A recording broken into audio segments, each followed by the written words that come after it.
us another decade of sea level observations. The science return is so critical, and I'm so excited to be here. Now, you're a meteorologist as well, so you know the value of the data that's going to be coming from this satellite once it gets into space and starts working. But now comes the hard part, which is launching it into space. I know, and I'm feeling so excited to get this Sea Scout launched and into action. I'm so invested in the incredible data that's going to come from this satellite, the legacy that it follows and continues. And we all live on this Earth here together, so we need to make it a better place for everyone. Well said. And right now, as far as the rocket's concerned, we are go for launch. We'll get an update from Launch Control in a minute. We'll take a look at the pad, though. The rocket looking beautiful out there on Space Launch Complex 4. Now, coming up in the show, we'll learn more about Michael Freilich and why this satellite was renamed after him before he passed away. We'll also talk live with his son and his daughter after the launch. The satellite he's named for can do some incredible science. We'll show you how it detects sea level changes down to a single centimeter and how it helps forecasters make better predictions about the strength and the path of life-threatening storms like hurricanes. And just before launch, we'll talk about the cool secondary mission of the landing of SpaceX's first stage booster right back here on land, just a few hundred feet away from the launch pad. Then after the launch, join us for a live transatlantic conversation about climate with scientists from NASA and ESA, European Space Agency. But first, let's introduce you to the team of commentators who will be calling the launch today. NASA's Joshua Santora and launch trajectory analyst Philip Hargrove. Gentlemen. Terrell, Marina, it's a pleasure to be here. Just really an honor, like Marina said. I am Joshua Santora with NASA Communications, and joining me, Philip Hargrove from NASA's Launch Services Program, or LSP. Philip, it's a pleasure to have you with me. It's a pleasure to be here. Thank you so much for having me. Yeah, so we are super excited, feeling the energy even from the East Coast, where we are located currently. The launch team, due to COVID environments, we're split across the country right now, trying to very literally distance ourselves. But part of the Launch Services Program's their services provided is to keep everybody around the world that needs to be in the loop on what's going on actively in the loop, and that's true for us here today. We are actively listening in to everything happening behind the scenes in the entire countdown procedures. So Philip, how are things going in the countdown procedures? Yeah, things are going really great. It's been a big week of preparation, and we're finally in the final stretch, just about 25 minutes or so until launch. It's been a smooth count so far this morning. The teams got on console about 3.5 hours ago, around 6 a.m. Pacific time. And about 15 minutes ago, the NASA chief engineer, Akash Vengani, polled his team. The NASA engineers, the NASA launch manager, Tim Dunn, polled his team to ensure that NASA is ready for launch. And just a few minutes ago, the SpaceX launch director, Eric Kraskowiak, polled his team to ensure that they were ready for fueling, which just began recently. So the range is good as well, which means that the path to space is safe for the rocket and safe for the public, and the Falcon 9 is also proceeding nominally towards launch. Yeah, all good things. Obviously, lots of teams there involved, and we'll talk about that in just a minute, but want to preview for you the fact that we have an instantaneous launch window today, meaning that we have a single second to be able to fly. We have a backup opportunity available tomorrow if it's needed, but that launch time today is at 9:17:08 Pacific time. Again, a reminder, we're launching from Vandenberg Air Force Base Space Launch Complex 4 there on the West Coast. So for those of you here on the East Coast, that's 12:17:08 Eastern time. So lots more to come. Daryl, we would typically provide you an update on the weather as well, but since you're there experiencing the weather and alongside a professional meteorologist, we'll let you take that one. Well, we appreciate that, Joshua. Indeed we are. You know, she's a certified meteorologist, and the weather today when we got up, I mean, it was picture perfect, you know, from the window of the hotel, clear, beautiful sunshine. You can tell how gorgeous it is. Didn't have the fog, but you know, we do have these winds. Oh, it's so unusual, Daryl. I've been to a dozen launches here at Vandenberg, and I've only seen one of them because there's always fog along the central coastline. But fog needs really calm conditions. And so in order for calm conditions to happen, you can't have wind. But we've got a lot of wind out there today, and that is why we have no fog. But that wind might create a problem. And so that's why we need to keep a close eye on those upper level winds for this rocket. Now you can see behind me, we have a couple of high-level clouds out there. Those are just cirrus clouds. I like to call them horsetails, but they are not going to affect the rocket in any way. It's a beautiful day. It's a clear day, but it is a little breezy. Now 50% of launch scrubs are due to weather, and about 30%, Daryl, are due to upper level wind issues. Yeah. And so these winds occur basically between 20 to 40,000 feet, so pretty high up in the air. And the rocket, it's like hitting a brick wall when they hit those upper level winds. And upper level winds also change direction with height. So it is not good for the rocket, but I'm sure meteorologists are on top of it this morning at the weather office, and they're going to make that decision right before launch. But taking a look right now at our radar, we can see that it is crystal clear out there, folks. So we have no precipitation to deal with. Like I said, these clouds are not going to be a big issue in any way, shape, or form, which is good. They're just nice high-level cirrus clouds. And looking at our launch weather forecast for the day today, we are 80% go for probability of launch, and that 20% contingency is just for the potential of those winds. So it's looking beautiful. I'm so excited to be here, and I'm so excited to actually see it. Because like I said, I've been here a dozen times, Daryl, and every time we just see so much fog in the area. So this is pretty incredible. And we're perfectly situated for it here on just the mouth of the Santa Ynez River, spilling into the Pacific Ocean. It is an incredible view. We are blessed indeed. It is so beautiful. Now, there are teams on opposite ends of the world working on this mission. The satellite will be controlled from the European Space Agency's Operations Center in Darmstadt, Germany. Yeah, and here at Vandenberg Air Force Base, SpaceX's launch team is working the countdown from their control room, while NASA's Launch Services Program, that you see right there, is at the Mission Directors Center just a few miles away.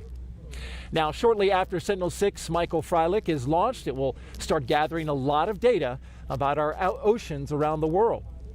And that data will be collected by high-tech instruments on board the satellite. NASA's research scientist Ben Hamilton explains how. From an early age, I saw images of the Earth from above. And you just realize how much is going on in the ocean, the variability that's there, the changes that are occurring. It really became a passion of mine to understand what's happening in the ocean. So sea level rise is really interesting because the impacts are local, but it's a global problem. So I've done a lot of work looking at sea level rise in particular locations, but on much broader scales, and with the satellites, we have this global view. So here we can see the satellites orbiting the Earth and where they are right now. Having overlap between the different missions allows us to make a direct comparison.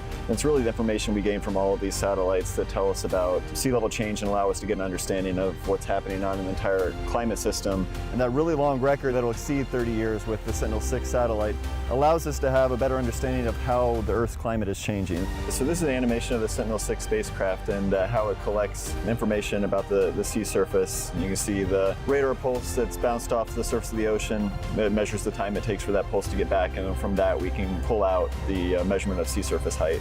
It's not just scientific curiosity, it really impacts the daily lives of people and their ability to plan for their future. As I started to live in coastal areas and see flooding that was occurring, I got to see firsthand the effects of sea level rise and climate change. You start to realize the importance of understanding what sea level is doing now. We can use that understanding to know what sea level might be doing in the future.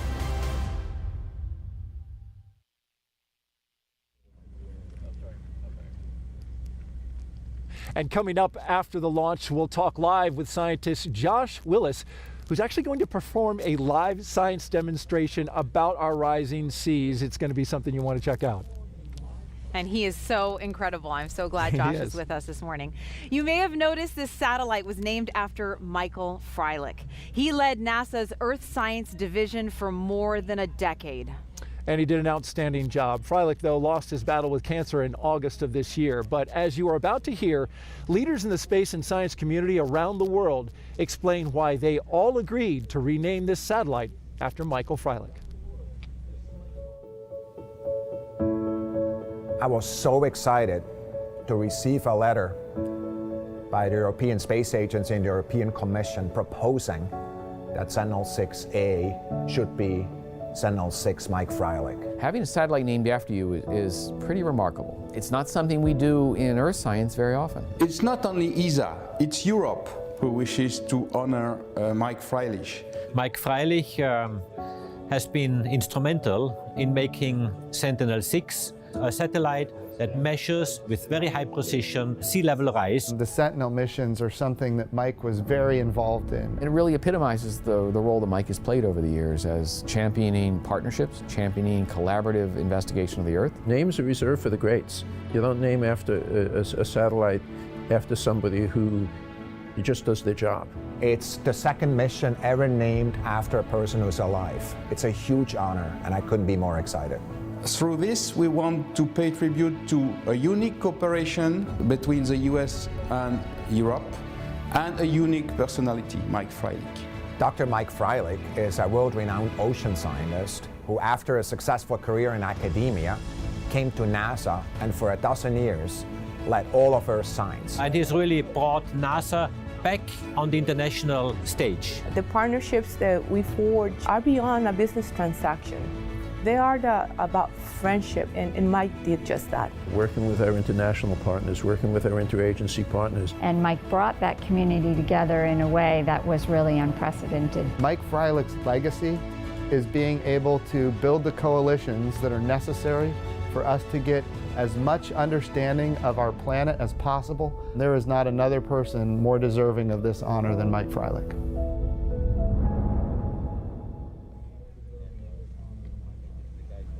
Michael Freilich touched so many people personally and professionally, and you had a chance to listen to him one time. I did. He spoke at an AMS conference, and he was just so moving. His passion for Earth science missions was just incredible, and it was an honor to be able to hear him speak. Now, the Sentinel-6 Michael Freilich satellite has a long journey ahead to get into space. But before it starts orbiting the Earth, the satellite already traveled halfway around our planet just to get to the launch pad behind us.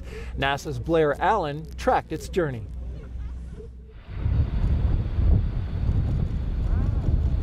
On September 24th, Sentinel-6 completed its flight from the Airbus facility near Munich, Germany to Vandenberg Air Force Base and was transported by truck to the SpaceX facility at Space Launch Complex 4.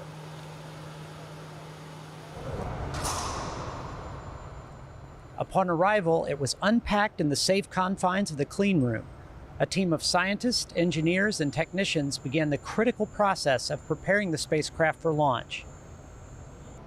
Over the last few weeks, they have thoroughly tested and checked out all aspects of the spacecraft to ensure its readiness for flight.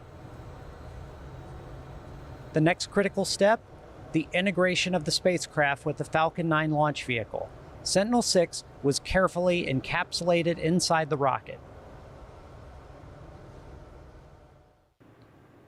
Yesterday, Sentinel-6 and the Falcon 9 rolled out of the SpaceX hangar, covering the last few hundred feet of its journey on Earth to reach the pad at Space Launch Complex 4.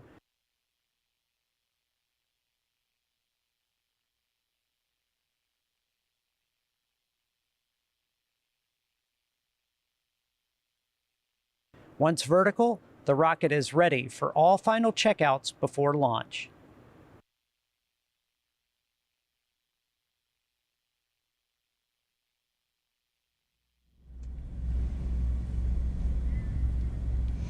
Separately, NASA and the European Space Agency have studied the oceans for decades. But now the two have joined together for Sentinel-6 Michael Freilich. Joining us now is ESA's Guido Livrini, the Copernicus Space Segment Program Manager. Guido, it's great to have you with us. Thanks for having me.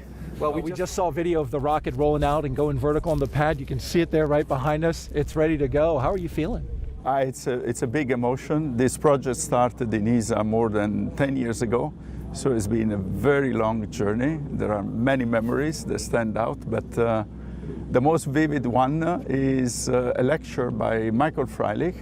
He was just a few months after his retirement, so he was no longer the NASA director for Science Division, but he was normal US citizens, and was invited to make a lecture by our director, Josef Aschbacher, in Milano. It was July 19, and he gave us a lecture on international cooperation. like a gentle, caring father. It made us realize that we don't do enough cooperative mission in Europe on our side. And coming here, I've been thinking about his words quite a lot. And indeed, he was right. If you think of a mission like Sentinel-6 Michael Freilich, it's a mission about sea level rise, it's a mission about climate, it's a mission about safe navigation. There is no reason why a specific agency or a specific country should take action or should care more than anybody else in the world. Yeah. And so you realize that a mission like that, cooperation is the best way to realize a mission like that. And actually, cooperation is the only appropriate way, the only correct way to realize a mission like that. You're absolutely right. We're all in it together. That's so true, Guido. And you're right. Michael was such an inspirational speaker, and this collaboration is so beautiful. Now, we have a question from social media for you. Astro Asal on Instagram asks, what is the purpose of choosing this name for this mission? First of all, we should all be aware of the fact that naming a mission after a person and a living person at the time is a unique event. We don't have any other example of this kind. It was an honor, but we are honored to work for a mission that carries this name. And the answer to the question is super simple. Without Michael Freilich, this mission would have not existed. We will not be standing here today. Well so said. True. That's that's quite the honor. You're right. They do not just name any old satellite after any person. So it's quite an honor. Guido Lavrini, with Program Manager for the Copernicus program. Thank you so much for spending your time and sharing your thoughts with us. Thanks for having me. Thank you, Guido. Guido Lavrini with the Space Agency. Thank you. We appreciate you being here. We want to take a brief moment now to honor our country with the singing of America the Beautiful. And we're thrilled to bring you a virtual rendition sung by Musica, a group of youth ensembles and youth orchestras from California, Florida, and the Carolinas.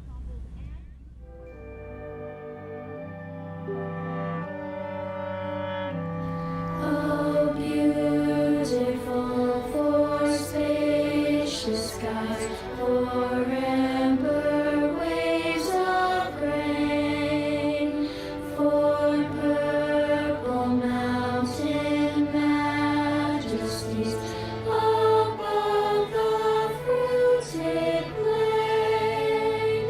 America, America, God shed His grace on thee, and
that was so beautiful. That And was it's so nice. great to see all the kids playing and singing. Oh, that was just lovely. And there's some applause from I our know, audience from gathered our here. And audience that's, here. that's tough to get everybody in tune when you're not together. All in separate locations, but so many orchestras and singers across the country are doing just that to keep the arts going. It was beautiful. All right. Well, we are now T-minus 10 minutes until launch, and this mission has a special treat for everyone watching. SpaceX is planning to land their booster just a stone's throw away from the launch pad. Yeah, SpaceX has landed their first stage 65 times, but this is only the third time landing on land here in California. And joining us live to talk about it is SpaceX lead manufacturing engineer, Jessie Anderson.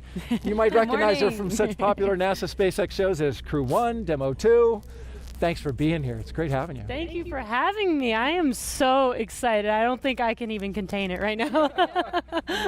There, and you see the rocket there on the pad. Isn't that something? It is a beautiful view, and I'm so excited to see it here in person. Have you ever seen a launch and a landing in person? So, not that I haven't tried. I tried to come last year, and you know, Vandenberg is known for the impeccable fog. So when I came, all I saw was fog. So I heard it, but didn't actually get to see it with my eyes. So I'm really excited that it's a clear and beautiful day today, and hopefully we'll be able to see both launch and landing clearly. No doubt, it's looking good so far. Now, for those of people who are unfamiliar with the process, how exactly does the booster landing work? Oh yeah, this is really cool. So after stage separation, second stage makes its way on its way to orbit, but first stage actually does a flip maneuver. So it continues to gain altitude and actually does kind of like a backflip. And then we have 3 burns that it does. So when it's doing that backflip, it does the boost back burn, which is 3 of the 9 Merlin 1 engines reigniting. And then following the boost back burn, it will do an entry burn to help slow it down as it enters back into the Earth's atmosphere. And then it comes back down and lands with just one single engine for the final landing burn. It is the neatest thing to see in person, and it is loud. There's a big sonic So boom. loud. Oh, yeah. You have to even like warn the local residents that it's happening. Oh yeah. We want to actually share a special question with you right now. There is a young man, an 8-year-old named Parv. He contacted NASA and shared this picture with it. We want to put it up on the screen. He made a rangoli. This is a traditional decoration for Diwali made of sand, rice powder, and or flower petals in the shape of a rocket. You see it there? There's It's Parv. so beautiful. He's got a little He's so SpaceX shirt on. You excited. see that? So they're here for the launch. They're watching. And his question to you, Jessica, is how do NASA and SpaceX achieve the pinpoint accuracy they need to launch? Oh man, a lot of hard work to sum it up. But there's a number of things, you know, we have to calculate, you know, the orbital mechanics for how to get the satellite into space, but there's tons of sensors and guidance navigation control system on the vehicle. The vehicle is completely autonomous.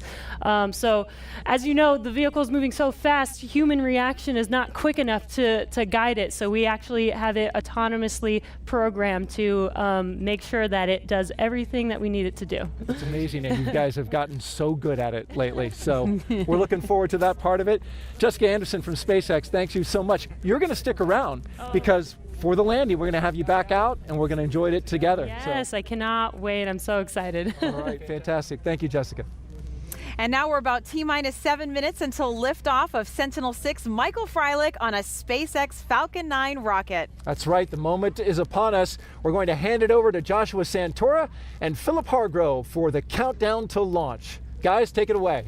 Hey, thanks so much. It's been an active past few minutes, starting to hear calls of closeout and things. But before we go too far, I want to, Philip, ask you to introduce us to the teams that are on console today. So there are teams of teams really working this launch. Who do we have on board today? You're absolutely right. So we have our international partners from the European Space Agency, or ESA, and the NASA Jet Propulsion Lab, or JPL, who have science instruments on board the spacecraft that was developed by ESA. SpaceX obviously manufactured and produced the Falcon 9 rocket, and the NASA Launch Services Program, or LSP team, has been working closely with them for the past couple of years to prepare for today. And the United States Space Force Range is responsible for public safety today. Yes, grateful for everybody's participation. Lots of good comments made this week during briefings and reviews about just the incredible partnership and collaboration here. So I want to tell you about what's coming up through the rest of the count as we proceed towards liftoff here in just 5 minutes now. We should hear a call for RP1 full in just a second. and then we'll be looking for the strongback retract to take place in just a few seconds. Propellant tanks are pressurizing for strongback retract. Perfect. So what that's going to look like on your screen is up near the top of that rocket where the fairing is, just beneath the bottom edge of that fairing. You can see that on screen there very well. There's a clamp that's wrapped around the second stage of the Falcon. That clamp will expand, and then that tower, the strongback or transporter erector, will tilt back just a couple degrees in preparation for the final minutes of countdown. It will still be connected. Retract has started. There's that call. The retract has started. That strongback provides power, fluids, and communication for the rocket up until the time of liftoff, when it will tilt back even further away from the rocket. So keep your eyes on that. But Philip, wanted to have you tell us about the path for today's flight. The folks along the southern coast of California might get a treat if they're outside looking up to the sky. Right. I'm definitely happy for the people out there in Southern California because, we get a million launches out here, but, if they can finally see some, especially at JPL, because it's, they're invested in this launch. So Vandenberg is really convenient for these high inclination launches. So Sentinel-6 Michael Freilich has a 66-degree inclination, which means that it's perfect for the Falcon 9 to launch south-southeast, and it's really going to kind of ride along the coast of Central and South America on its way up to that 1,300-kilometer altitude. Yeah, very good. We just heard there Tim Dunn coming on the nets and giving his official go. So NASA is go for flight here. The last few minutes here, we're going to hear a number of calls with closing out liquid oxygen or LOX, and then we'll kind of tick down here to the final minutes where we'll hear we're commanded for final pre-launch. We'll have the automated flight termination system will be configured for launch. We'll get a final go from the launch director at around 45 seconds to go on the way to 0 there, right on time for this instantaneous window at 12:17:08 Eastern Time. That's 9:17:08 there on the ground. So Philip, really fast here as we're waiting for the liftoff. Tell us about the rocket here. You kind of told us about the flight path, but what is this rocket capable of? There's a lot going on here. Right, there's a lot going on, and we have some beautiful views of this Falcon 9. So you can see it's a two-stage rocket. The first stage, or the booster, goes about 2/3 of the way up, and that actually provides 1.7 million pounds of thrust, which is going to get the vehicle and the spacecraft off of the pad. The second stage, its engine is housed in that black interstage region that's just below the 5-meter fairing, and that's what's going to finally bring the spacecraft up into its orbit. And as we've discussed already, that first stage, once it separates from the second stage, is going to head on back to Vandenberg. Awesome. So much coming up here. Post liftoff is certainly active as well. About a minute into flight, we'll hear calls for flight through max Q, or maximum aerodynamic pressure, and then we'll about 2.5. Strongback retract has been completed. There you go. You can see a nice separation there between the rocket and that transporter erector. About 2.5 minutes into flight, we're expecting to see a few things happen very rapidly. We're going to see that booster separate after that first stage engine cutoff happens, and then after that separation takes place, the second stage. Stage 2 LOX load is complete. There's that stage 2 liquid oxygen load complete, which is great. You kind of see some of the steam coming off the vehicle. That's dealing with cryogenic fluid that's on the order of negative 330 degrees Fahrenheit. It's densified liquid oxygen mixing with the ambient temperature there, which creates that fog, that steam effect. We'll also see a lot more happening post liftoff, so stay with us. And we even have a lot very, very late into the show today. We're roughly an hour and a half of milestones past liftoff of getting into the correct orbit and confirming that we have a good, healthy spacecraft. So please stay with us. There's a ton going on, but we'll let you listen in these last minute and just enjoy the countdown.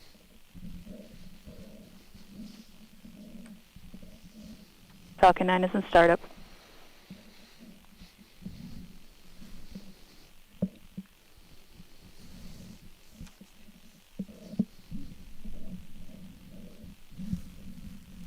Launch director is go for launch and landing.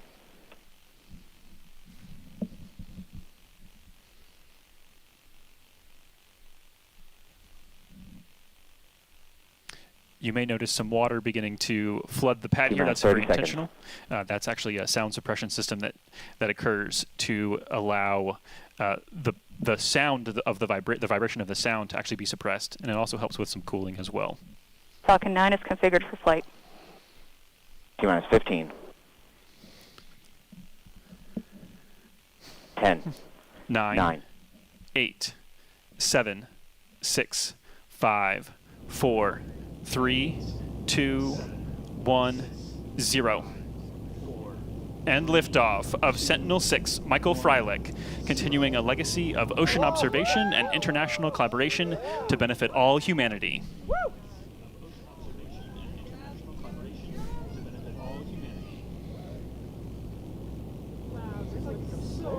M1D propulsion is nominal.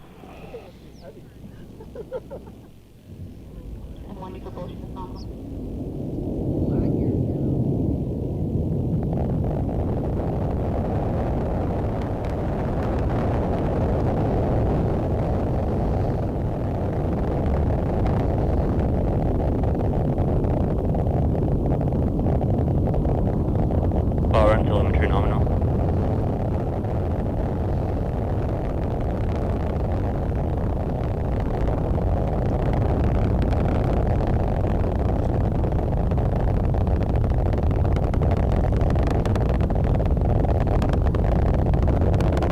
Vehicle is supersonic.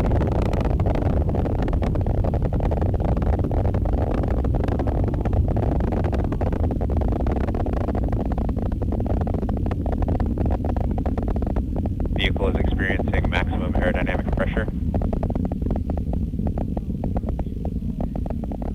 So there we heard that call for max Q. We also heard vehicle is supersonic, meaning it's traveling faster than the speed of sound. A beautiful shot there from the first stage looking down towards Earth and seeing the plume there created by those 9 Merlin 1D engines.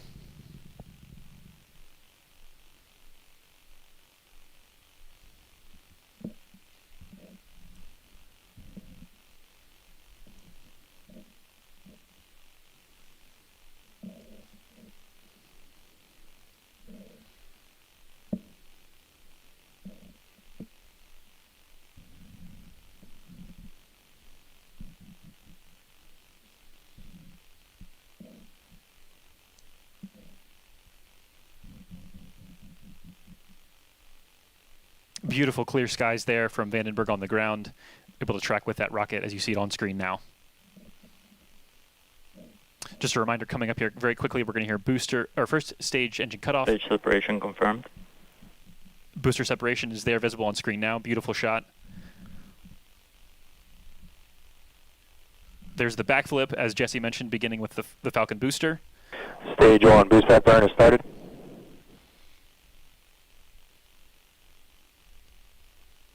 And that second engine looks like it has lit. You can start to see the engine bell there turning an orange. Vehicles are following nominal trajectories. Fairing separation confirmed. And there goes the fairing. That's exposed. That is Sentinel-6, Michael Freilich there on your screen. That is the satellite that has been exposed now because the fairings have been jettisoned and separated, and you just saw it there tumbling away. Some beautiful shots on the way to orbit.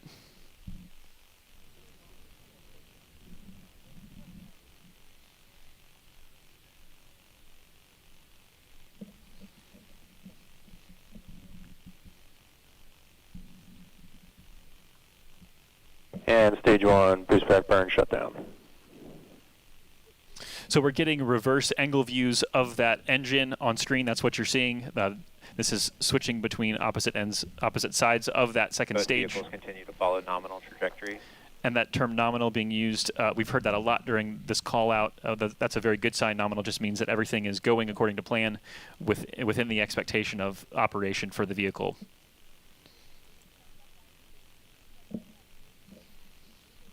So we are, there, a great shot from the first stage. You can see the hypersonic grid fins there that are expanded, those honeycomb-shaped structures. As the booster begins to enter the atmosphere, those will be able to help guide and stabilize the booster to make sure that we hit that pinpoint landing like we heard that question asked. How do we ensure pinpoint landing? And those grid fins play a huge part in that. That second stage is in the middle of its first burn. This burn will last approximately 6.5 minutes. And then there will be a long coast phase today. And then we will have a very short, a relatively short second stage, second burn to put us in the correct orbit to follow that path of the Jason series, as we heard earlier.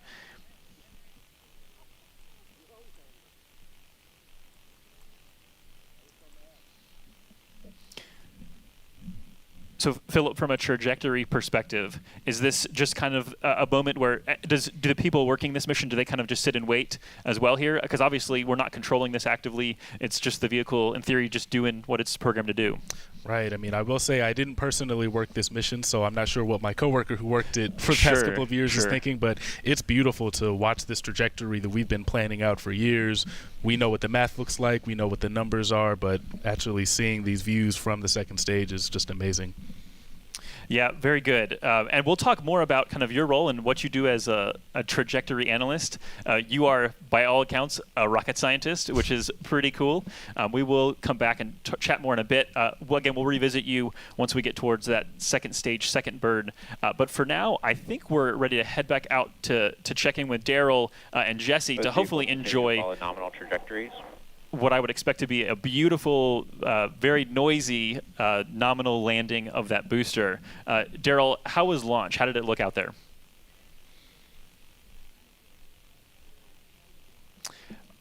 All right, we're going to hang off. They're not quite ready yet. I'm sure they're just enjoying it. They probably got up to watch that launch, and they're probably getting positioned again. So I don't blame them. Me neither. Yeah, they should definitely soak it in.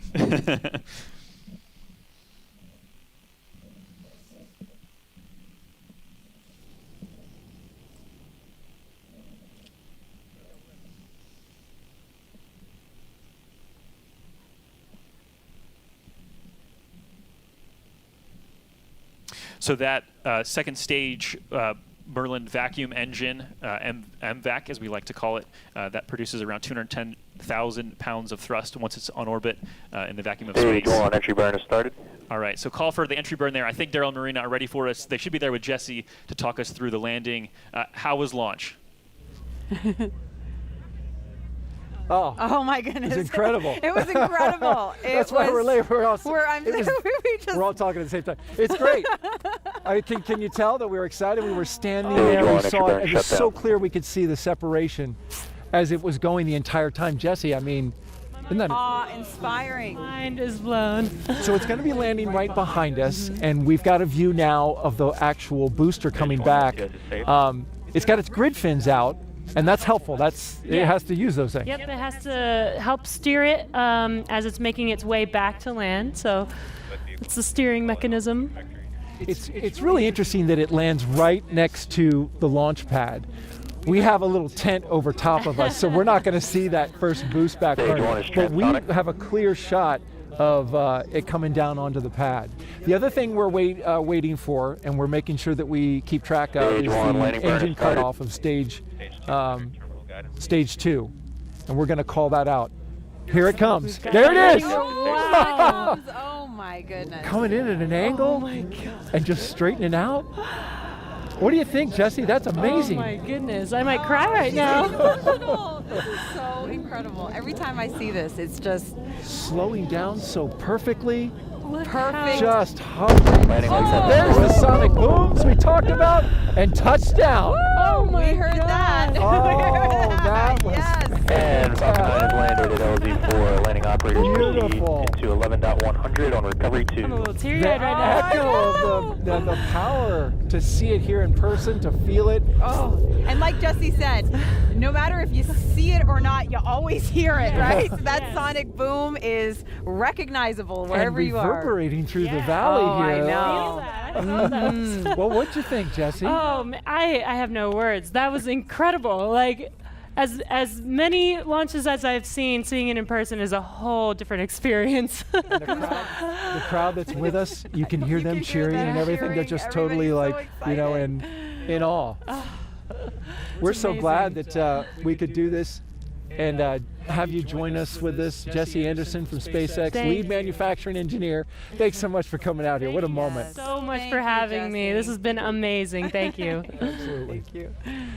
All right, well, the coast phase is about 45 minutes away, and so we don't expect any activity to report at this time. But if there is, we will let you know. And in the meantime, we'd like to tell you about the science behind the Sentinel-6 Michael Freilich mission. And we're going to get to that in a moment, but we have a moment here where we're going to sync up and simulcast with our partners from the European Space Agency. And when we do that, That's going to allow both channels, both ESA and NASA, to carry the same broadcast at the same time. Going to talk a lot about science, and we're going to get to that in a moment. But first of all, I want to get your reaction to watching both the launch and the landing.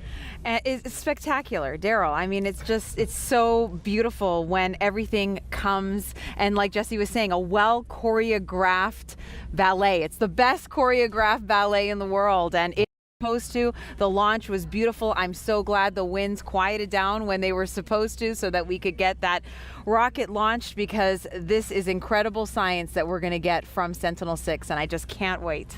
Well said indeed. Okay, now we are going to turn it over to our friends from ESA. Let's join moderator Louise Houghton from the European Space Agency. Sentinel-6 really would like to thank NASA and our friends in the US, also NOAA, for this contribution they have made. Incredible. They have been an excellent partner. They have been very reliable, and they really have delivered their part on time and in very significant terms. The launcher we have just seen, but also very important instruments like the Radiometer and several other components. And this is a model cooperation I would really like with Thomas and his team in the US discuss further cooperation opportunities, because this is just so wonderful what we have done with Sentinel-6 Michael Freilich, and there is much more to come. I have quite a few ideas. I don't want to go into depth right here, but I think this is so successful that I would like to expand that. Well, thank you so much, Josef. I think you're saying there that international partnerships are so important for these space missions moving forward. And we've, of course, been able to monitor the oceans from space for nearly 30 years now. And before we continue this conversation, I want to take a look at a video which will show our achievements to date.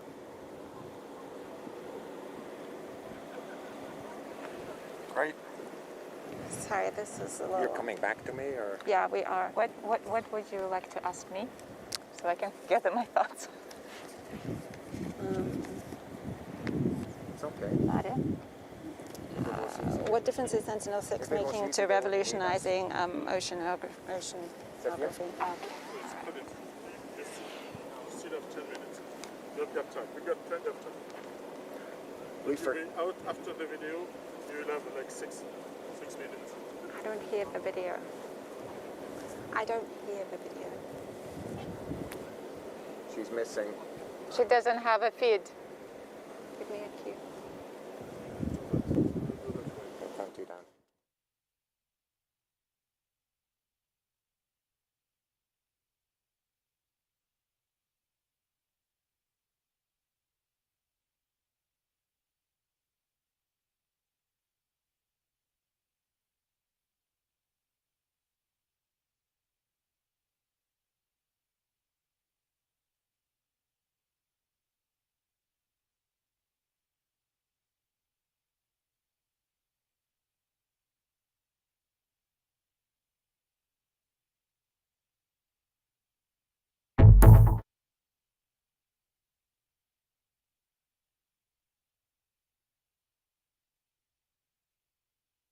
Altimeter was actually an experiment on board Skylab, which was 50 years ago now. I mean, the way that this technology has transformed over this last half a century is quite fantastic, isn't it, Thomas? Oh, it's amazing. I mean, for me, when you just think about it, you know, you have this spacecraft up there at, 1,300 kilometers, going at 8 kilometers per second, and you're locating it within a centimeter or so, exactly with all these, with the altimeter, but also the GPS receivers and the supporting instrumentation.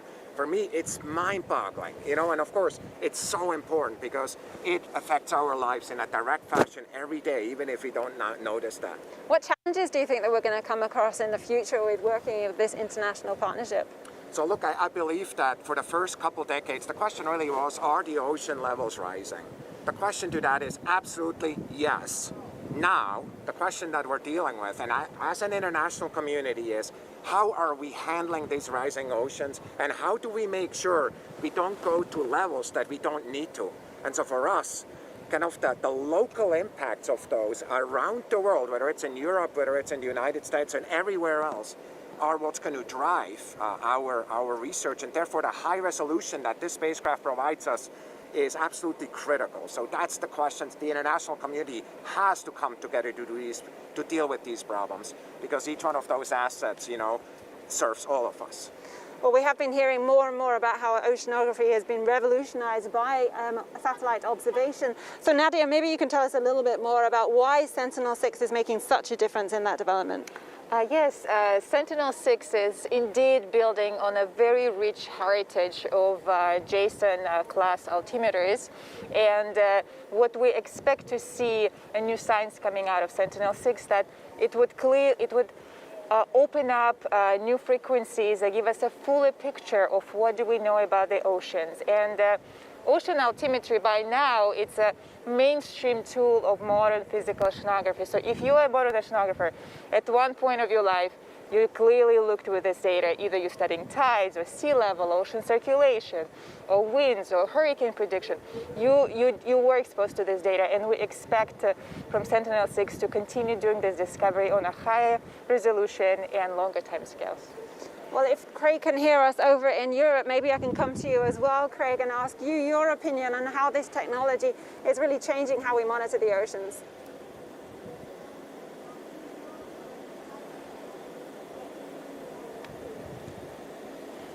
To precision, which is essential because the annual changes are just a few millimeters a year. It's really remarkable. But it can do a lot more. And recent work shows that the oceans are taking up much more carbon dioxide from the atmosphere through the ocean-atmosphere interface, where waves play an extremely important role. Now, the Sentinel-6 Meteor Michael Freilich radar altimeter provides us with excellent measurements of the significant wave height with a 300-meter footprint size along the satellite track.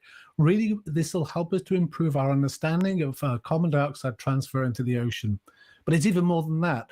Wave forecasting is part of the Copernicus Marine Services for serving maritime operations, which are essential for maritime safety. And these are managed through the European Maritime Safety Agency. So we'll have topography measurements and wave measurements to really provide something pretty superb. Well, thank you, Craig. If you wish, it is up to you. And that was Craig Donlan, who's the project scientist from ESA, which is the European Space Agency. So thank you so much to them. And the climate science conversation continues. If you would like to tune in, just use the Sentinel-6 hashtag on the European Space Agency or ESA's social media platforms. This satellite was renamed after American oceanographer Michael Freilich, who led NASA's Earth Science Division for more than a decade. Freilich passed away in August, but 5 months prior, NASA held a satellite renaming ceremony for him at the agency's headquarters in Washington, D.C. Freilich accepted the honor, but he credited his success to the contributions of thousands of scientists, engineers, managers, and diplomats on both sides of the Atlantic. It's been a privilege to work with you, to learn from you, and to be able to call you friends. The entire world is expecting great things from Sentinel-6, and I know that you will deliver. Go Sentinel-6.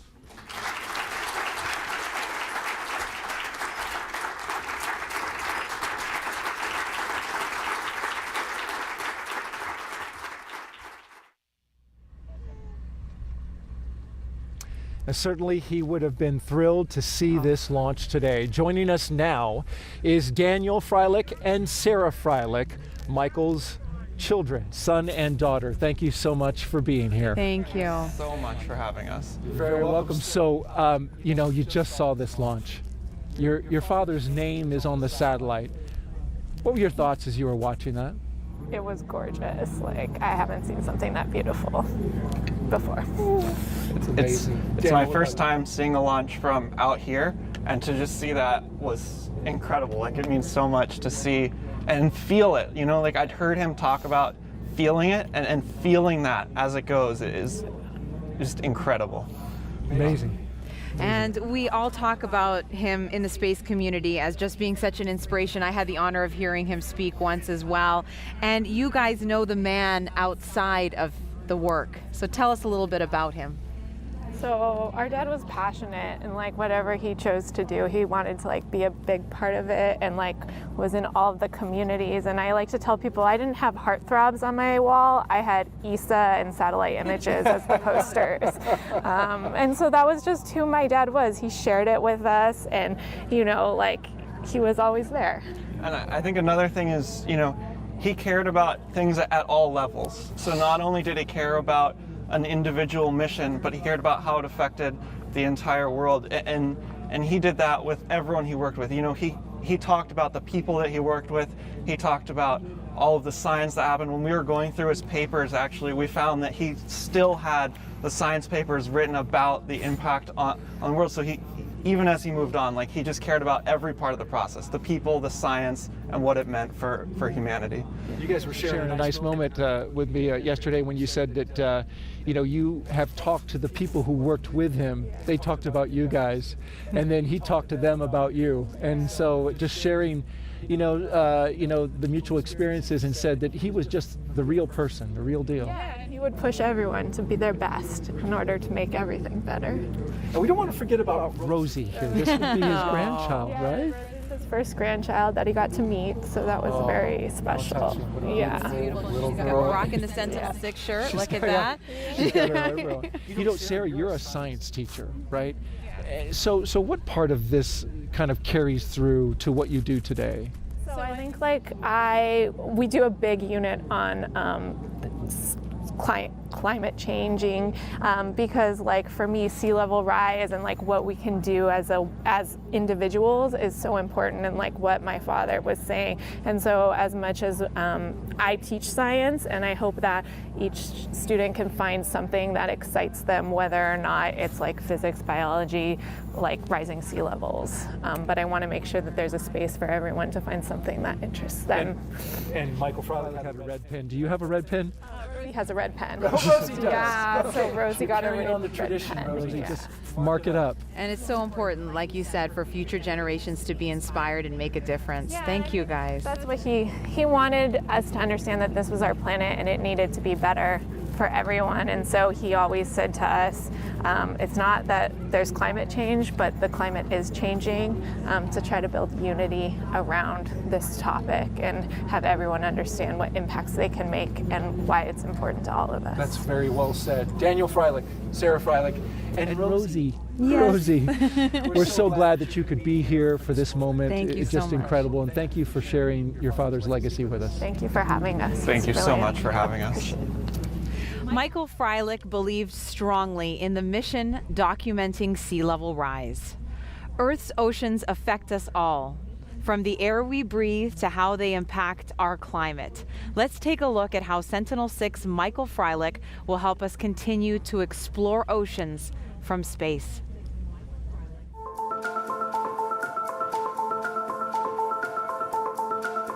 Spend a few minutes on any beach and you'll realize just how much the ocean can transform the shoreline. We're here at NASA's Jet Propulsion Laboratory, and we're really excited about this new satellite.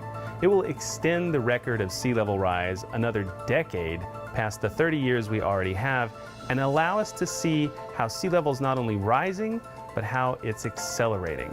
This has huge consequences for the planet because sea level rise is one of the most important consequences of human-caused global warming. Sea levels are rising at a faster and faster rate every decade. We need these measurements to help us predict how quickly flooding will increase across the planet. Sentinel-6 will also bring us higher resolution measurements of sea level, which is incredibly important near the coastline where currents are narrow and changes can be difficult to observe from space. Currents in the ocean tilt the sea surface, making sea level high on one side and low on the other. Also, warm water stands taller than cold, so sea level measurements tell us about both ocean currents and ocean heat. Ocean currents affect our daily lives because the ocean has a strong impact on climate. In the west, the Pacific Ocean strongly determines droughts and rainfall, and in the east, hurricane forecasting uses satellite altimetry to help predict how much hurricanes will intensify. Ocean conditions can change quickly, and forecasters need data in near real time to predict how currents and marine weather will change across the globe. We're excited about the technical capabilities of this new satellite and the prospect of another 10 years of sea level measurements. Give a little intro. And Josh Willis is here, more affectionately known as Climate Elvis, joined by NASA's Blair Allen for a live demonstration. That's right, Marina. Josh is here. The king is in the building with some Thank you. Thank you very much. deep insight into the science of Sentinel-6. So let's start there. Before we get to the demonstration, tell us a little bit about the science behind this mission. Well, Blair, first I got to say, that was amazing. I know, right? I just saw that the rocket went up and then it came back down. Yeah. And so did the boom. It lowered the boom on us. It did lower the boom, even when you know it's coming. Yeah. It's still shocking. Boom. Yeah. Sonic boom. It was cool. But it dropped the mic on us. It dropped the mic, as I know you were going to do at the end of this segment. Okay. Well, let's hear it. So Sentinel-6 is going to tell us about the sea level. It measures the height of the ocean from about 800 miles up, and it does this with an accuracy of just 1 inch. And yeah, right? Yeah. Pretty cool. Yeah. And so it does that everywhere in the world, once every 10 days. And from that, we can figure out global sea level rise, how much the oceans are rising because of human-caused climate change. So it's pretty neat. Yeah, now one of our followers on Twitter, Ave, wants to know if they're twin satellites, why are they being launched 5 years apart? Yeah, that's a great question. They're twins, but one's the younger twin. Okay. Significantly younger twin. So yes, so the idea is that we have to keep measuring sea level rise. Sea level rise is not going to stop anytime soon, and we have to keep our eye in the sky looking down on it. So we just launched the first one today. In 5 or 6 years, it'll start to age, and we'll launch the second one, and it will continue the record another full decade. Awesome. And that's a big deal because sea level rise is actually accelerating. So the rate of rise, in the 90s, it was about 2 millimeters per year. In the noughties, it was about 3 millimeters, the noughties, you know, the decade starting in 2000. I know, but let's see the demonstration. Yeah. Oh, Go okay, ahead. yeah, Bring sure. us to it. Yeah. Okay, so, all right. What happens when you hold a flame to a balloon? I'm going to say it pops. That's right. But I'm just a layman. Well, this layman is right. Let's find out, right? Now, in order to do this, I have to put on my safety gear. So here we go. There you go. Now, we're gonna do this, all right? Yeah. And it's gonna pop, right? Okay. Here we go. All right, Theoretically. 1, 2. Wow. It was terrifying, wasn't it? Frightening. Frightening, right? Now, what happens when you do the same thing with a balloon filled with water? I'm assuming it pops as well, right? Let's find out. Here we go.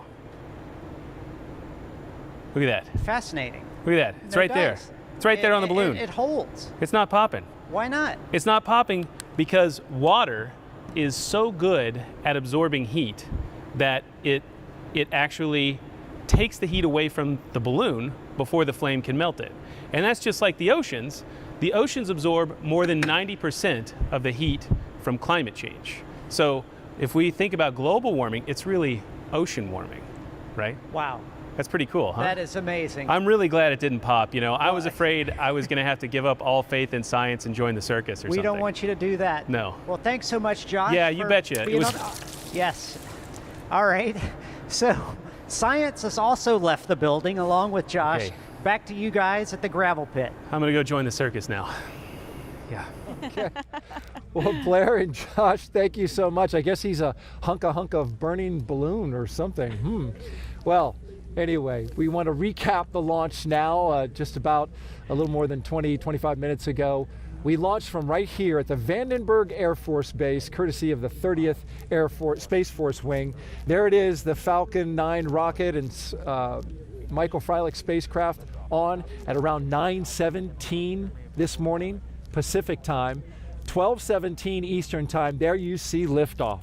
The Falcon 9 rocket soaring into a beautiful blue sky over the central coast of California. The launch was picture perfect. Look at the shot right down the center of the rocket as it left the coast here. The mission to launch the Sentinel-6 Michael Freilich satellite into space. And as it got up off the ground, the launch, it seemed the rocket was taking its time, nice and slow. It's a nice heavy satellite up there. But once it cleared the tower and got up into the upper parts of the atmosphere, boy, it started to race. Michael Freilich's family were on hand to watch the launch, and it was just an incredible sight to behold.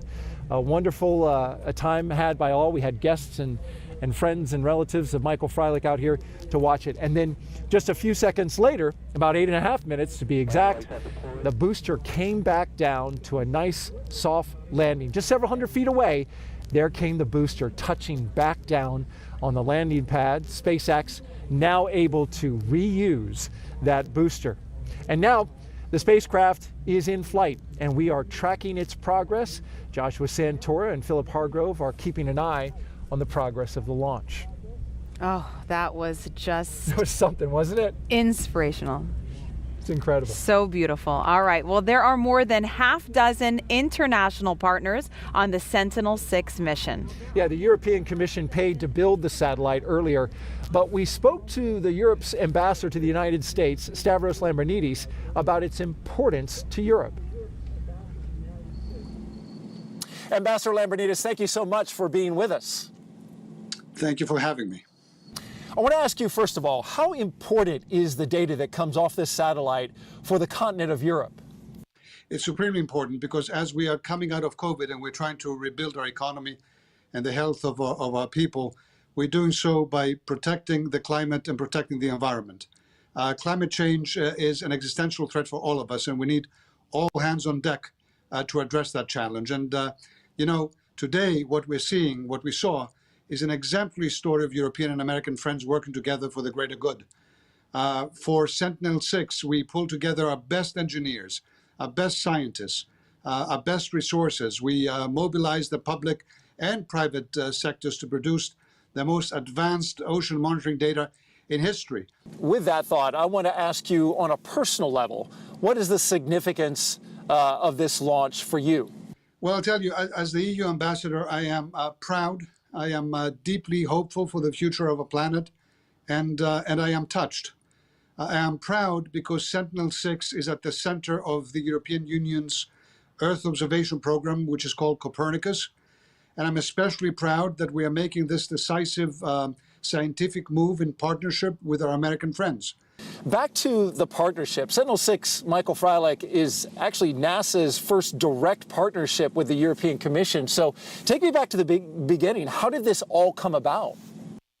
Well, it all came about from a remarkable success story of European cooperation, first of all. So Copernicus came from a cooperation between EU institutions and intergovernmental agencies such as the European Space Agency, the European Organization for the Exploitation of Meteorological Satellites, down to national space agencies and the industry. So this was first and foremost a European success story. And now that satellite has been launched into space, and we look forward to getting all of that data for the better of the entire world, really. Ambassador Lambrinidis, thank you so much for joining us today. Thank you. Thank you very much.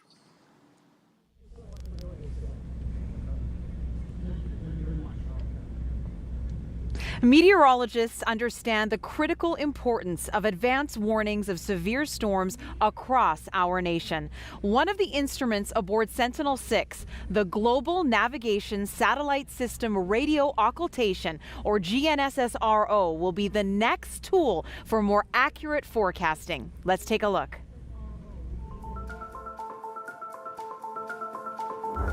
Sentinel-6 Michael Freilich will provide important information in producing our daily weather forecast.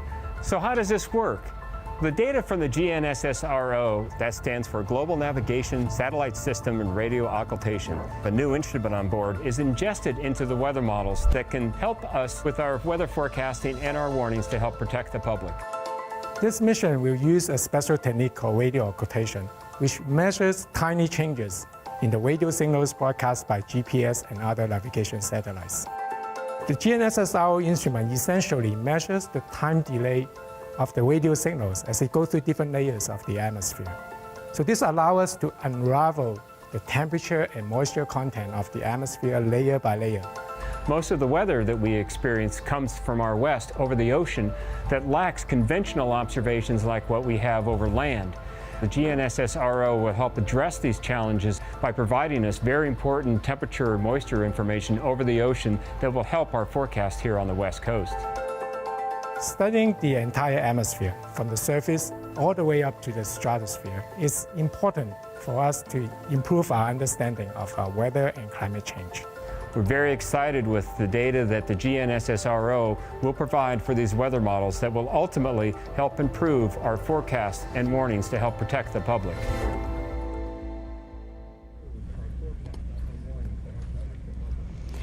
Eric Louliette is the NOAA, the National Oceanic Atmospheric Administration's program scientist for Sentinel-6.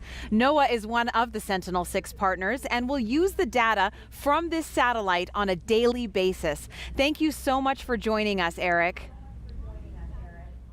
Thank you. It's a really exciting day to see that beautiful launch. Oh, it was so spectacular. How will Sentinel-6 help meteorologists at NOAA and across the nation? The GNSS-RO instrument will provide a temperature and humidity profile throughout the atmosphere, which is pretty awesome. Yeah, indeed. We're very excited at NOAA to be using data from all of the instruments. We'll be using from the radar, measurements of winds and waves that will go right onto forecaster screens. We'll be using the sea levels to improve ocean current forecasting, which will help for navigation. We'll also be using those sea levels to measure heat content, which is really important for sustainable fisheries. But as you also say, we saw from that last video, how we'll be using the GNSS-RO instrument to profile the atmosphere, measuring humidity and temperature in the layers. And that'll help us do all sorts of improvements to forecasts, including using the atmospheric measurements to monitor hurricanes from their formation all the way through their whole life and dissipation. And Eric, we have seen great improvements in forecasting hurricane tracks over the years, especially with the launch of Goes East and West. But how will Sentinel-6 help with forecasting the intensity of these storms? Yeah, one of the reasons that hurricanes can become intense is because they feed off the energy that's stored in the upper layer of the ocean.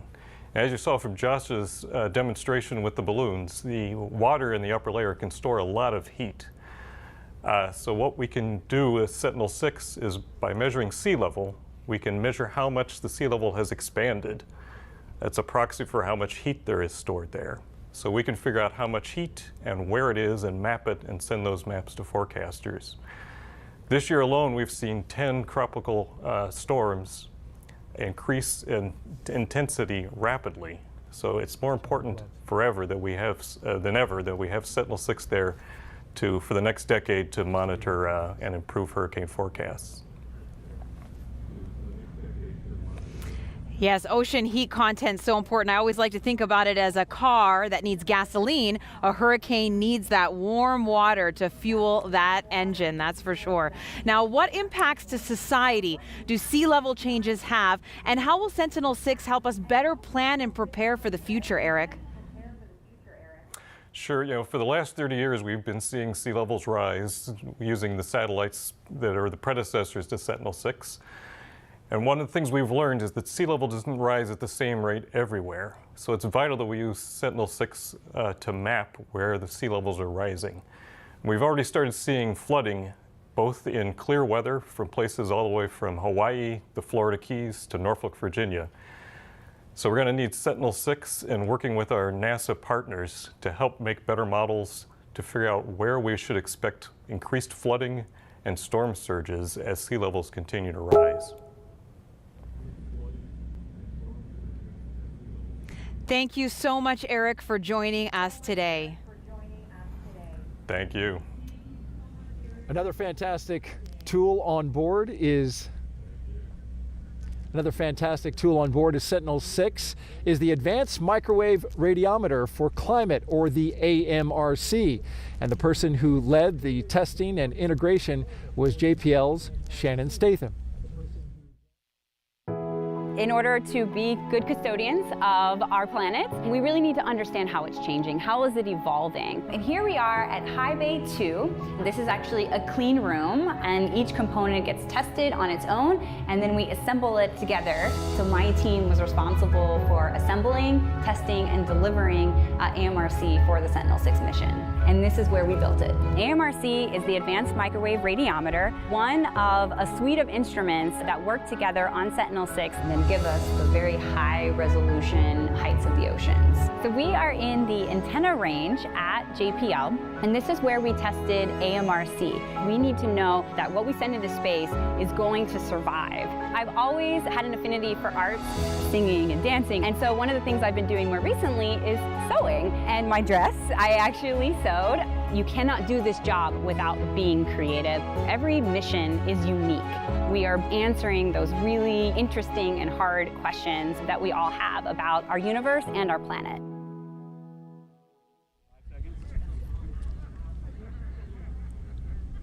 Shannon Statham joins us live now on this exciting day. Boy, what a textbook launch. Welcome, Shannon. Thank you so much for having me. Yeah. Now, you work on the Advanced Microwave Radiometer for Climate instrument. Now, what is the exact role of the AMRC? Yes, so AMRC works in conjunction with the Poseidon radar to get those very precise measurements of our sea level heights. And effectively, AMR is looking at water vapor in the atmosphere, so clouds and rain and snow.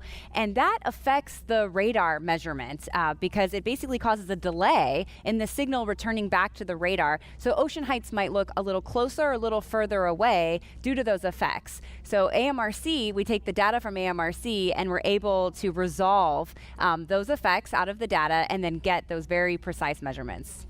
We're in the super science part of our show, by the way. You know, we're really hitting it hard. This is great. Want to ask you, you also do testing, right? Because this thing helps with accuracy, but you've got to test it to make sure that it will be accurate. How do you test for mission and launch environments?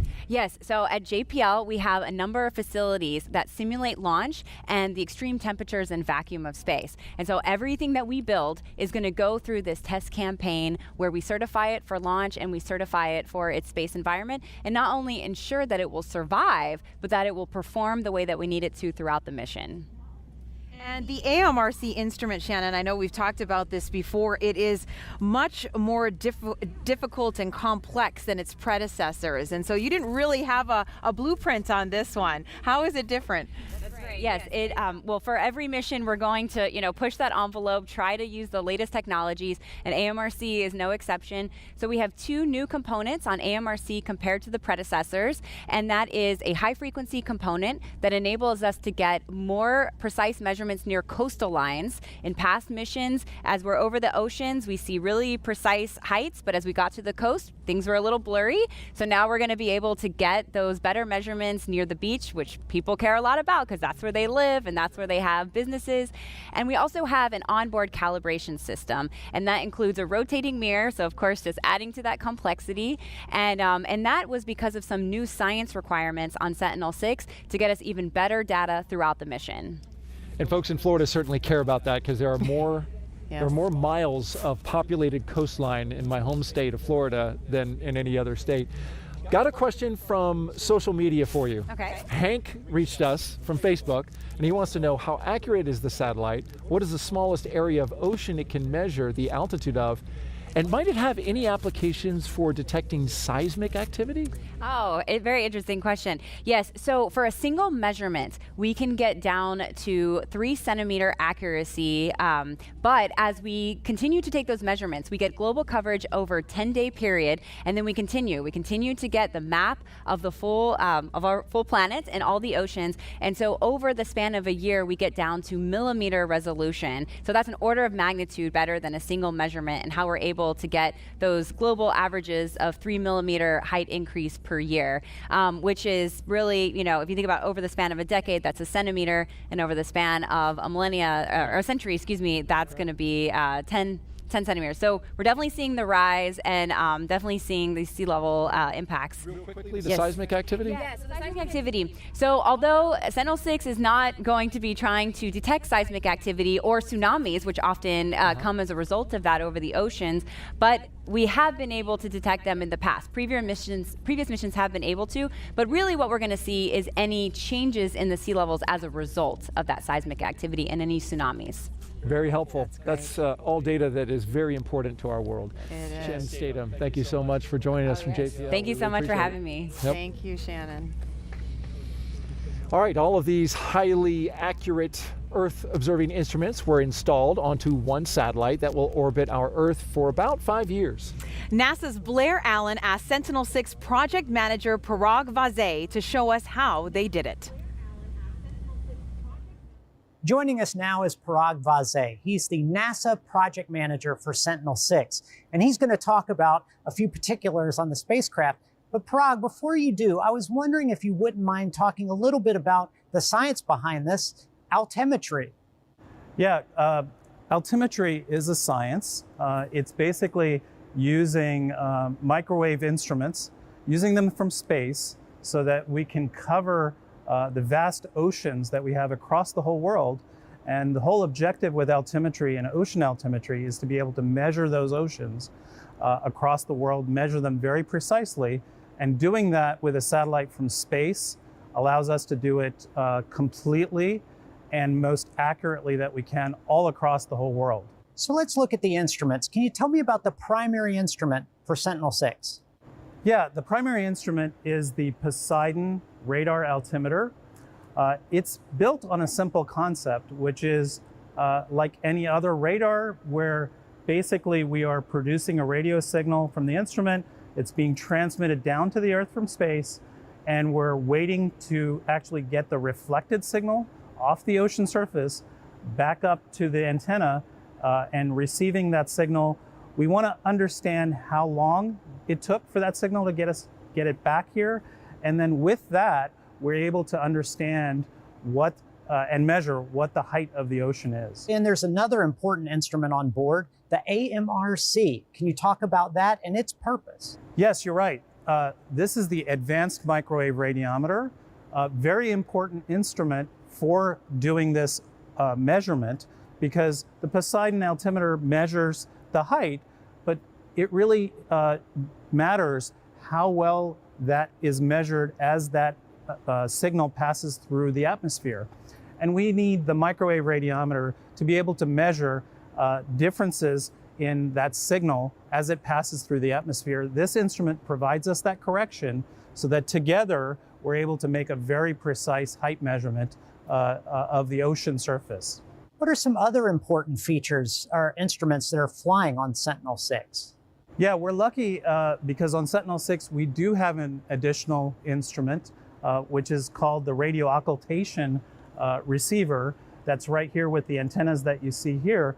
It's a totally different concept, but similar in some sense, where we're actually trying to measure how radio signals bend through the Earth's atmosphere that we get actually from other satellites. So we use signals from the GPS constellation, which is transmitting a signal, and these antennas will receive it through the atmosphere, help us understand what the atmosphere is like in terms of temperature and humidity. Well, we're very excited about the spacecraft and obviously the data we're going to get with Sentinel-6. Thanks so much, Parag, for being on the show.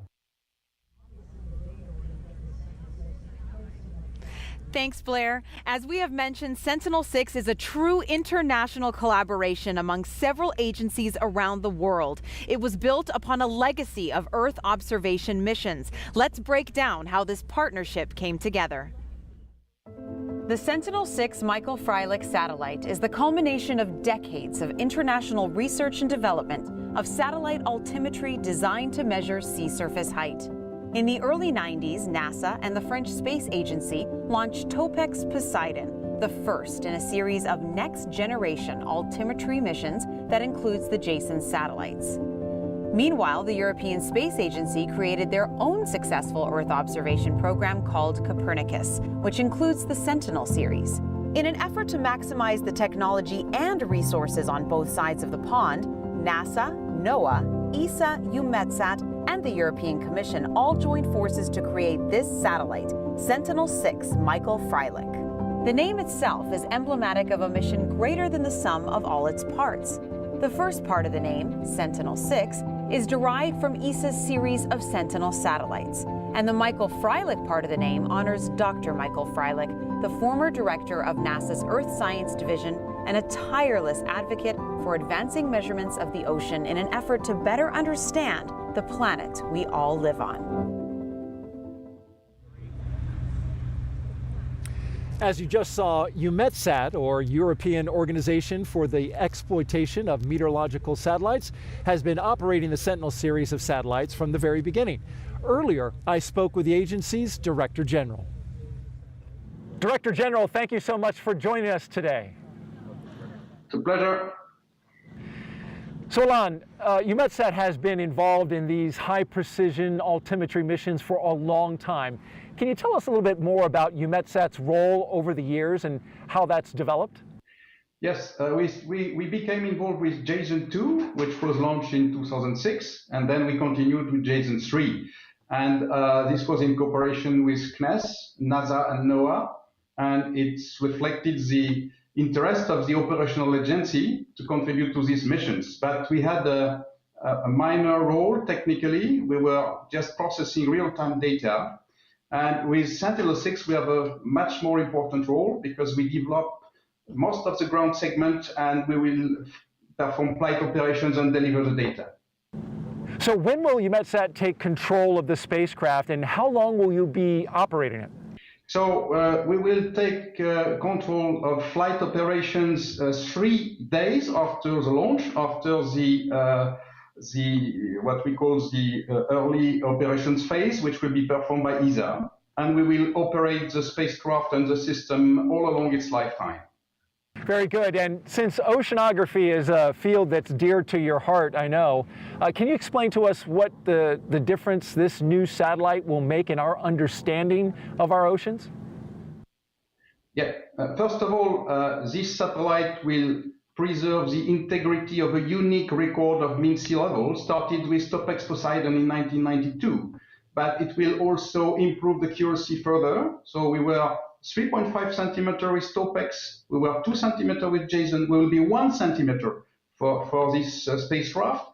And we will also have better spatial resolution along the track, 300 meters instead of 7 kilometers. So it's a major improvement, will come closer to the coast, and it will be very important, not only for climate monitoring, but for forecasting heat waves in Europe, for instance, cyclones, and also whether the next summer will be unusually hot. So that's what we expect from this mission. And we've talked a lot about cooperation, Director General. So how important is that to EUMETSAT in this endeavor? So to make it short, one of the aspects of cooperation is science. But I would like to close saying that at this meeting, the ambassador of the United States in Japan, Caroline Kennedy, was given the floor, and she said, "I am a fan of Michael Freilich." And so tonight, the US and Europe are fans of Michael Freilich. Well, thank you for sharing those thoughts on Michael Freilich, and congratulations on the successful launch of Sentinel-6 Michael Freilich into space. Director General Alon Ratier, thank you so much for joining us. You're welcome. It's time to check in on the progress of the launch operations. That's right. Joshua and Philip, they are about to light that engine for the second stage, but it's not expected to last very long, right? Yeah, that's correct. I'm just checking my comm loops here, make sure we're hearing everything. We're expecting to hear that call for the second stage, second burn, any second now. So we're kind of in a holding pattern here, just kind of cycling back on the day. We had successful on-time liftoff at 9:17:08 Pacific time. There you see on screen, that's a track. Nominal payload insertion orbit. That's a great call. I believe, Philip, help me. I believe that's a call for, like, we've completed the second stage burn, a nominal insertion orbit. That's where we wanted to get to, right? Exactly. Yes, the first stage did most of the work of getting out of that gravity well to get away from Earth into orbit, and then that second stage, second burn, was really just tweaking to get into that final circular orbit. Yeah, fantastic. And we're seeing now some great shots from that second stage. And we saw the spacecraft there a second ago. So that track that the rocket has flown, it's tough to see because this image on screen is simulating being in the shadowy part of the Earth right now. So if you look really closely, you can see we're kind of approaching, if not in the Indian Ocean now, we're to the east of Africa. The track, as Philip mentioned earlier, that 66-degree inclination kind of put us around the tip of South America and then around the tip of Africa without actually dipping down to Antarctica. So kind of a fun track to take. We're expecting to have signal acquisition of the spacecraft over around Alaska. So lots to come ahead. But Philip, I want to ask you about your work because this is kind of the bread and butter of your job as a flight analyst. You definitely pride yourself on getting to this point and beyond. So tell us about what you do. Right. I mean, be careful with that question because we've been talking orbits all day. So, don't get me started on it. But when you talk about trajectories in the launch sense, there's really two pieces. There's what happens when you are in orbit, when you're already in space. And then there's the unique question of how do you get from the launch pad into orbit. So at LSP, at the Launch Services Program, we really speak both languages. So we want to be able to take the work that the spacecraft team does to determine what all of their needs are in terms of where they need to be and when they need to be there, and we help translate that efficiently to the launch vehicle, who has their own process of designing the actual trajectory to get from the launch pad into orbit. So we support that process however we can. Yeah, and that's, as you kind of alluded there, that's really the bread and butter of the broader LSP picture. Working with a spacecraft customer to acquire the vehicle. We heard Tim Dunn speak about that yesterday, just the acquisition of the vehicle and the service to get into orbit as you need to be. So what's kind of that picture like for LSP? What's the process at large? Right, so we really just want to support those spacecraft and do whatever needs to be done to make sure that they are going to be placed into the specific orbit safely. So there's a lot of things that LSP does to just keep a grasp on the evolving launch vehicle markets. Being able to know exactly what the spacecraft is or what the launch vehicle is going to do before it's actually purchased, so we can advise them so they can do their planning years in advance before they're even purchasing their vehicle. So we really just want to sort of be that interface for NASA. Yeah, and I want to check in for a second to say we just heard a call of acquisition for Diego Garcia. That's not the spacecraft acquisition. That's a stage 2 acquisition. So we'll be looking for this spacecraft acquisition over Alaska as we get to the Alaska general geography. And we're hoping to, ahead in our show, bring you the spacecraft separation video live or close to live. It'll be a few seconds delayed. It takes a few seconds to get that signal back from the other side of the Earth where we already are. I do want to go ahead and bring in now another flight analyst, Callie Burke, who's also with Launch Services Program. Callie, thanks for joining us today. Yeah, I'm here in my own little booth in the Mission Director Center. Yeah, I appreciate you. You're kind of isolated there in our booth over there. Glad to have you. And I know you wanted to talk a little bit about today about kind of the choosing of the orbit we're in. Obviously, we had a good call out for nominal insertion burn. So where are we and why did we choose this specific orbit? So as a Launch Services Program, we go where the spacecraft ask us. And so we're going to, if this was the equator at 0 degrees, we're going to a 66-degree inclination. So it's a high inclination orbit. And so it's doing the same one that Jason 3 is in decades of continuous data. And so that going up that high means we go up, as high as Alaska and Sweden, but then sweep down below South America. And so it's a nearly circular orbit. And so it's around, around the Earth, it's about 800 miles above the Earth, which is about 1,300 kilometers. And why such a long coast phase? I know that for those that are familiar with rocketry, they kind of are accustomed to science missions and robotic explorers having a coast phase that can be fairly lengthy. But why this 45-minute coast before the second burn? So with the rocket, we bring all the gas with us. There's not gas stations on the way. So we want to try and use as little as possible. And so just the way that it works is that, we start Callie, I want to jump in there for a second. We fly up in the early parts to a We're looking at the spacecraft separation right now. I want to let you finish, but we're getting that live, and I wanted to call that out for you. So there goes Sentinel-6. That is a beautiful sight watching it drift off there. Again, we are kind of shaded by the Earth, so we're not in direct sunlight at this time. So that's why it's as dark as it is. If the sun were on this side of the Earth, we'd see a little bit more of that, but that's going to kind of just drift off, and that's completely normal and expected. So, Callie, I do want to let you finish. Sorry for jumping in there. No, yeah, that's the part, exciting part. When the rocket's done its job. So what we did was we got to a park orbit coast with the boost and the first burn. And so with that, we still had a perigee, so the point we're closest to the Earth, just above 160 miles. And so we're near that. And then we coast and just let physics do its job, where we go out to the furthest part, 800 miles. And then at that point, we just have to do a short burn, just every 10 seconds, a little bit more. And then, we circularize the orbit. So we then are just using a little bit of fuel at that point, so. Awesome. Hey, last question for you really quickly. I wanted to ask about the question of how far would we be behind Jason 3? Because obviously we're trying to be in that exact same orbit like you mentioned, but how far away are we? So what we're doing, so we have our launch time so that we're in the same orbit plane as Jason 3. That's why we had just that 1 second to launch. And then we're going to be just minutes behind. And they're zooming around at 3.5 miles per second. And so if they get, if Sentinel-3 gets as close as just 30 seconds behind Jason 3, that's still 135 miles behind it in the orbit. Yeah, I think I just heard you say 3.5, but I know we talked that numbers that we deal with a lot of numbers, and I wanted to make sure, was it 3.5 or 4.5? It is 4.5. Okay, you are correct. No worries. Again, we deal with lots of numbers. Callie, I appreciate you being here with us. Thanks so much, and appreciate your hard work for LSP and getting our spacecraft customers where they need to be. Yeah, go Sentinel-6, Michael Freilich. Yes, awesome. Thank you so much. That speed of 4.5 meters per second, or miles per second, thank you. It actually means that we're traveling at a speed that would put you from ESA's headquarters in Paris, France, to the launch site at Vandenberg in about 20 minutes. So pretty speedy there. There are still a few milestones ahead. We hope you'll stay with us. We're going to send it back over to Daryl, but just preview for you quickly. Solar array deploy is ahead, and then that signal acquisition we mentioned. Daryl, back to you. All right, thank you, Joshua and Philip, and I want to fly that fast. Yes. Woo! Get you from point A to point B in a lickety-slip. Now, while we await the deployment, we have a special guest who is responsible for NASA's Physical Oceanography program. She's also NASA's